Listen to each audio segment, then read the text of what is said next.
Master minds commerce చదవాలనుకునే 10th inter విద్యార్థుల తొలి ఎంపిక.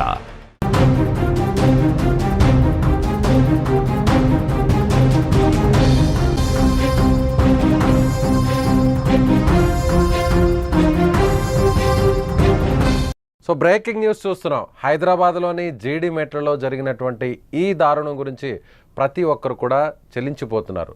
కుమార్తె తల్లిని చంపడం, అందులోనూ మైనర్ అయినటువంటి ఆ అమ్మాయి ప్రేమించినటువంటి అబ్బాయితో కలిసి, అతని స్నేహితుడితో కలిసి ముగ్గురు కలిసి తల్లిని చాలా దారుణంగా చంపడం అనేది ఇప్పుడు అందరూ కూడా మాట్లాడుకుంటున్నటువంటి విషయంగా ఇది మారిపోయింది. సో ఇప్పుడు దీని గురించి మాట్లాడదాం.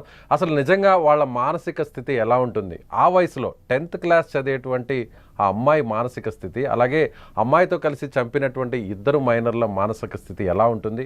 దీని గురించి డిస్కస్ చేద్దాం. మనతో పాటున్నారు డాక్టర్ పూజిత గారు, ప్రముఖ సైకాలజిస్ట్. మేడం నమస్తే. ఈ ముగ్గురు చంపిన విధానాన్ని ఒకసారి చూస్తే ముగ్గురు కూడా మైనర్లు. ఒకరు తలకు ముసుగు వేస్తే మరొకరు సుత్తి తీసుకొని తలని మోదడం, మరొకరు కత్తితో పేక కోసి చంపడం. నిజంగా ఆ ముగ్గురు మానసిక స్థితి ఎలా ఉంటుంది ఆ టైంలో? ఇక్కడ బేస్ మనం చూసుకున్నట్లయితే ఈ అమ్మాయి సోకాల్డ్ వయసు ఎంతో నాకు తెలీదు. సో యంగ్, అంత చిన్న స్వంత ఫ్యామిలీ ఓన్ మదర్ ని చంపిందంటే అది చాలా కిరాతకం. అసలు వింటుంటేనే మనకి అసలు వెన్నులోంచి వెనుకొచ్చే ఒక విషయం. అసలు it's not a normal crime. అసలు వెన్నులోంచి ఎవరికైనా వణుకొస్తుంది ఇప్పుడు. సో దీన్ని యాక్చువల్లీ పారిసైడ్ అంటాము. ఎస్పెషలీ ఇలా మదర్ ని చంపేయడం అనేది ఇట్ ఈస్ కాల్డ్ మ్యాట్రిసైడ్. సో స్వంత తల్లిని చంపేయడం. దీని వెనకాల చాలా బ్రాడ్ రీజన్స్ ఉండొచ్చండి.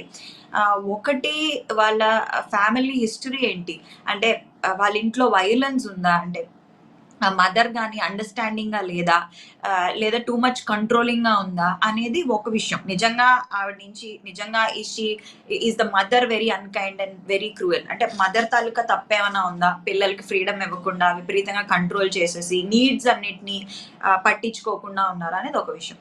రెండో విషయం ఇక్కడ తీసుకుంటే, ఈమె ఎవరైతే చంపిందో, తన సోకాల్డ్ ఫ్రెండ్స్ తో ఆర్ లవర్ తో కలిసి చంపిందో, ఈమె తాలూకా మెంటల్ స్టేట్ తీసుకున్నట్లయితే డెఫినెట్లీ ఆమె ఒక మానసికతో డెఫినెట్లీ బాధపడుతున్నట్టు మనకు క్లియర్ గా అర్థం అవుతున్నది. కొన్ని కేసెస్ లో మాత్రమే ఒక డిజార్డర్ లేదా సైకోసిస్ లేకుండా ఇలాంటి క్రైమ్స్ చేస్తారు. మోస్ట్ ఆఫ్ ద టైమ్స్ ఏదైనా ఒక ఇష్యూ ఉండి, మెంటల్ హెల్త్ ఇష్యూ ఉంటే కమిట్ చేస్తారు. ఫస్ట్ ఆఫ్ ఆల్ మనం ఇక్కడ స్కిజోఫ్రీనియా ఉందేమో అని నేను అనుకుంటున్నాను, depending on what ever happened. ఈ స్కిజోఫ్రీనియా అనే ఈ రుగ్మతలో ఏంటంటే వాళ్ళకి వాయిసెస్ వినిపిస్తాయి ఉంటాయన్నమాట. ఎవరో వచ్చి ఏదో చెప్పినట్టు, మీ అమ్మని చంపే, మీ నాన్నకి ఇలా చేయి, ఎవరో నిన్ను ఇచ్చేస్తున్నారు, నీ మీద వాచ్ చేస్తున్నారు, వాయిసెస్ వినిపిస్తూ ఉంటాయి. రెండో విషయం ఏంటంటే, ఫ్యామిలీ హిస్టరీలో ఎక్కడైనా వైలెన్స్ ఉన్నా, వాళ్ళ ఇంట్లో సమ్ కైండ్ ఆఫ్ ఇది. అండ్ ఇంకొకటి మనం తీసుకున్నట్లయితే సైకోసిస్ ఏమైనా ఉందా, అంటే హాల్యూసినేషన్స్ కానీ డెల్యూజన్స్ కానీ ఈమెకి ఏమైనా ఉన్నాయా, అంటే ఎవరో వచ్చి చంపేస్తున్నట్టు, ఎవరో వచ్చి చెప్పి అరే నీ అమ్మని నరికే, లేదంటే నీకు ప్రాబ్లము, నీ లైఫ్ బాగోదు అని డెల్యూజన్స్, హాల్యూసినేషన్స్ ఉన్నాయా, సైకోసిస్ ఉందా. మూడో విషయం ఏంటంటే, ఈమెకి కానీ ఇంట్లో ఆల్రెడీ ఏమైనా అబ్యూజ్ ఉందా, పాస్ట్ లో పేరెంటల్ అబ్యూజ్ ఏమైనా ఉందా, లేదా చిన్నప్పుడు పెరుగుతున్నప్పుడు sexual abuse are sexual assault కానీ ఏమైనా ఉందా. ఈ 3 ఫ్యాక్టర్స్ అనేవి మనం క్లియర్ కట్ గా కన్సిడర్ చేయాలండి. అలాగే ఇప్పుడు ఈ ముగ్గురు కూడా చూస్తే 10th క్లాస్ చదువుతుంది ఈ అమ్మాయి. ప్రియుడితో కలిసి బయటకు వెళ్ళింది. 3 రోజుల తర్వాత ఇంటికి వచ్చింది. అప్పుడు తల్లి మందలించింది. ఇక తల్లి అడ్డుగా ఉంది. ఎలా అయినా సరే తల్లిని అడ్డు తొలగించుకోవాలి, అప్పుడే ప్రియుడితో సంతోషంగా ఉండగలను అనేటువంటి ఉద్దేశంతోనే చంపుండొచ్చు అనుకోవచ్చా? ఇప్పుడు ఏదైనా మనకి అడ్డు ఉంది అనుకోండి, ఏదైనా ఆబ్స్టికల్ ఉంది, లేదా పెళ్లికి ఎవరో ఒప్పుకోవట్లేదు, అప్పుడు మనం బేసిక్ గా ఒక నార్మల్ పర్సన్ ఏం చేస్తారు, కన్విన్స్ చేయడానికి ప్రయత్నిస్తారు, లేదంటే గొడవ పెట్టుకుంటారు, అలుగుతారు, ఇంట్లోంచి వెళ్ళిపోతారు. ఇది మాక్సిమం. కానీ ఆమె చంపేసిందంటేనే అక్కడ మనం అర్థం చేసుకోవాల్సిన విషయం మోడస్ రీజన్ ఏంటి, మోటివ్ ఏంటి అనేది కాకుండా ఆమె ఎందుకు, what factors led to that state. అంటే నేను ఎక్కడున్నా మా అమ్మ నాకు ఒక ఆబ్స్టికల్ గా ఉంటుంది అని ఈమె స్ట్రాంగ్ గా బిలీవ్ చేసింది. రెండోది ఏంటంటే పారానాయిడ్ ఐడియేషన్ అంటామండి. సో ఈ పారానాయిడ్ ఐడియేషన్, నార్మల్ గా పారానాయిడ్ అంటే ఏంటి, అనుమానం. సో ఈ బేసిక్లీ ఈ పారానాయిడ్ ఐడియేషన్ ఉన్న వాళ్ళు మామూలుగా మనకి ఏదైనా ఎవరితోనా పడినప్పుడు, ఏదైనా ఉన్నప్పుడు, ఏదైనా డౌట్ వచ్చినప్పుడు మనం అయితే వెళ్ళి డైరెక్ట్‌గా వాళ్ళతో కన్ఫరెంట్ చేసి మాట్లాడతాం. లేదా ఏం చేయాలో అది మిగతా వాళ్ళతో డిస్కస్ చేసి మనం నార్మల్సీకి వచ్చాక డెసిషన్ అనేది తీసుకుంటాం. సో, ఈ పర్టిక్యులర్ ఇది ఉన్నవాళ్ళు, ఐడియేషన్ ఉన్నవాళ్ళు, వాళ్ళు ఏంటి, ఎలాగా అని ఆలోచించకుండా వాళ్ళకి కొన్ని అనుమానాలు ఉంటాయండి. అంటే మా అమ్మ నా లైఫ్‌ని చెడగొట్టేస్తది. మా అమ్మ నన్ను ప్రశాంతంగా ఉండనివ్వదు. మా అమ్మ నాకు డెఫినెట్‌లీ ఎవడినో నాకు నచ్చని వాడినిచ్చి నేను ఏడిస్తే చూడాలనుకుంటుంది. నన్ను హర్ట్ చేయాలనుకుంటుంది మా అమ్మ అని ఒక స్ట్రాంగ్ పారానాయిడ్ ఐడియేషన్, ఒక స్ట్రాంగ్ బిలీఫ్ ఉంటది. దానివల్ల కూడా వాళ్ళు ఇలాంటి క్రైమ్స్ అయితే కమిట్ చేయొచ్చు. నీకు ఆవేశంలో చేసినటువంటి సంఘటన అయితే కాదు. ఇంపల్స్ కంట్రోల్ ఫ్యాక్టర్ అంటే అది కూడా అనుకోవచ్చు. కానీ ఈ సిట్యుయేషన్ లో మనం డిస్కస్ చేసుకున్నట్లు ఈ మిగతావన్నీ చూసిన తర్వాత కాకపోయి ఉండొచ్చు అని కూడా మనం అనొచ్చు. ఇంకా మనకి డీటెయిల్స్ తెలిసే అనుకోండి, వాట్ హ్యాస్ హ్యాపెండ్, వాళ్ళ ఫ్యామిలీ హిస్టరీ ఏంటి, వాళ్ళ అమ్మగారు అసలు నేచర్ ఆఫ్ హర్ పేరెంట్ అనేది మనకి నైబర్స్ నుంచి కానీ చుట్టుపక్కల ఉంటారు కదా, వాళ్ళ నుంచి డేటా, ఆవిడ ఎలాంటిది, మదర్ ఎలాంటిది, ఫ్యామిలీ ఎలాంటిది అని తీసుకుంటే మనం ఇంకా కరెక్ట్ సైకలాజికల్ అనాలిసిస్ అనేది ఇవ్వగలం. సో ఇంపల్స్ కంట్రోల్ అనేది కూడా ఎమోషన్స్ ని కంట్రోల్ చేసుకోకపోవడం, కోపాన్ని, కసిని కంట్రోల్ చేసుకోకపోవడం అనేది కూడా డెఫినెట్లీ కరెక్ట్. తల్లి అనేది ఎవరికైనా కానీ, అది పేదవాళ్ళైనా, డబ్బున్నవాడైనా, వాడు చేసుకునేటువంటి పని ఎవరైనా, చిన్నపిల్లలైనా, పెద్దవాళ్ళు ఎవరైనా సరే తల్లిని ఒక దైవంగా, కనిపించే దైవంగా భావిస్తారు.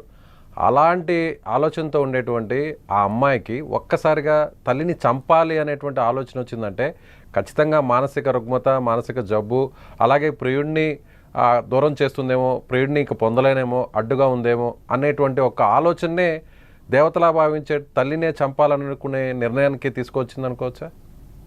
100% అండి, 100%. అందుకే ఇప్పుడు ఎంఫసైజ్ చేసేది ఇప్పుడు మనకి స్కూల్స్‌లోని, కాలేజెస్‌లోని మీరు చూసారంటే ఐ చెకప్స్ చేపిస్తారు. కొంతమంది స్కూల్స్‌లో చిన్న ఎల్‌కేజీ, యూకేజీ పిల్లలకి కూడా, ఫస్ట్ స్టాండర్డ్ పిల్లలకి కూడా డెంటల్ క్యాంప్స్‌కి తీసుకెళ్తారు. కొన్ని మెడికల్ క్యాంప్స్‌కి తీసుకెళ్తారు. స్క్రీనింగ్ టెస్టులు చేపిస్తా ఉంటారు.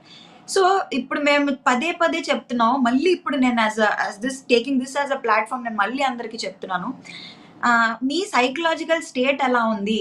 సైకలాజికల్ అసెస్మెంట్స్ చేయించుకోండి. 360 డిగ్రీ సైకలాజికల్ అసెస్మెంట్స్ చేయించండి మీ పిల్లలకి. దానిలో బలవంతం లేదు. Simple paper, pen test.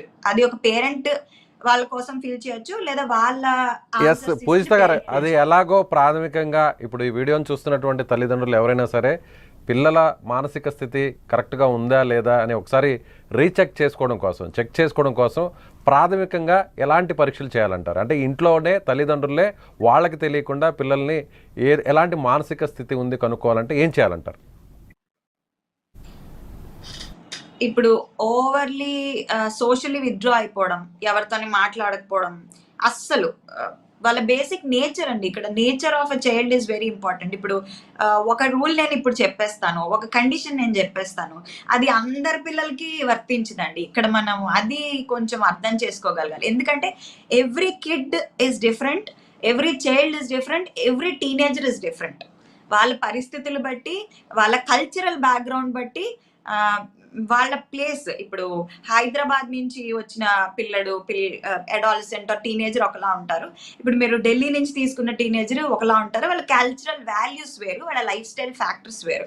So ఇవన్నీ తీసుకుంటే మనకి one solution or one test అనేది అక్కడ చాలదు ఒక ప్రొఫెషనల్ ఆస్పెక్ట్ లో. కాకపోతే ఎలాగా దాన్ని నోటీస్ చేయొచ్చు అంటే డీవియేషన్ ఉందా లేదా అనేది.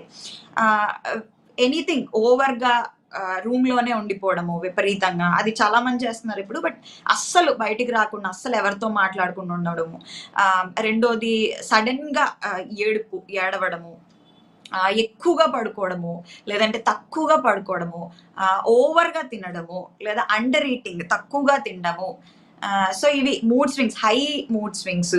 కాకపోతే ఇక్కడ మనం గుర్తుంచుకోవాల్సిన విషయం ఏంటంటే అడాలసెన్స్ అంటే 13 నుంచి 18 సంవత్సరాలు, 19 సంవత్సరాల మధ్యలో టీనేజ్ అనేది ఉంటుంది. సో ఈ టీనేజ్ లో అనేది స్టబర్నెస్ అంటే మొండితనం కానీ, చిరాకు కానీ, కోపం కానీ, హార్మోన్స్ అంటే క్రష్లు ఉండడం కానీ, ఇవన్నీ న్యాచురల్ పార్ట్ ఆఫ్ ట్రాన్సిషన్ అంటాం. అంటే ఒక చైల్డ్ నుంచి ఒక అడల్ట్ స్టేజ్ లో అవన్నీ కామన్. సో ఆ కామన్ ఇవి కూడా ఉంటాయని గుర్తుంచుకుని అవి ఏమైనా అతిగా ఉన్నాయా లేదా అనేది దగ్గరున్న పేరెంట్స్కి అయితే అర్థమవుతుంది. ఇంకోటి ఫ్రెండ్స్ ఇన్ఫ్లుయెన్స్, ఎలాంటి ఫ్రెండ్స్ ఉన్నారు, వీళ్ళు ఏమైనా 18 ఇయర్స్ రాకుండా డ్రింకింగ్ కానీ స్మోకింగ్ కానీ డ్రగ్ అడిక్షన్ కానీ ఇలాంటివి ఏమైనా ఉన్నాయా. ఫ్రెండ్ సర్కిల్ అనేది చాలా ఇంపార్టెంట్. పేరెంట్స్ ఫ్రెండ్లీగా ఉంటే మీ పిల్లల ఫ్రెండ్స్ని ఇంటికి ఇన్వైట్ చేయండి, మీ ఇంటికి ఇన్వైట్ చేయండి, మీరే ఒక పార్టీ ఇవ్వండి మీ పిల్లల ఫ్రెండ్స్కి, నేనైతే సజెస్ట్ చేస్తాను. సో ఎంత క్లోజ్గా ఉంటే వాళ్ళ ఫ్రెండ్స్ గురించి అంత తెలిస్తే మీ పిల్లల గురించి మీకు అంత తెలుస్తుంది. రైట్ మేడం, థ్యాంక్ యూ పూజిత గారు. సో ఇది సైకాలజిస్ట్ డాక్టర్ పూజిత గారు చెప్తున్నట్టుగా ఈ ఇన్సిడెంట్లో చూస్తే ఖచ్చితంగా అక్కడ ఉన్నటువంటి కుటుంబ పరిస్థితులు, అలాగే తల్లి ఆ పాపతో ఉంటున్నటువంటి విధానం కావచ్చు, లేదంటే ప్రీవియస్గా ఉన్నటువంటి ఏదైనా గొడవలు కావచ్చు, ఇలాంటివి కూడా ఏదైనా బ్యాక్గ్రౌండ్లో ఉండొచ్చు. అదేవిధంగా మిగిలినటువంటి వారందరూ కూడా టీనేజ్లో ఉన్నటువంటి పిల్లలు ఈ విధంగా బిహేవ్ చేయకుండా ఉండాలంటే వాళ్ళ మానసిక స్థితి ఎలా ఉందో తల్లిదండ్రులు గమనించాల్సినటువంటి పరిస్థితి చాలా ఖచ్చితంగా ఉందని డాక్టర్ గారు చెప్తున్నారు. సో మీరేమనుకుంటున్నారు? మీ పిల్లల గురించి మీరు ఖచ్చితంగా ఆలోచిస్తున్నారా? సో మీ అభిప్రాయాన్ని కామెంట్ రూపంలో తెలియజేయండి. Thank you.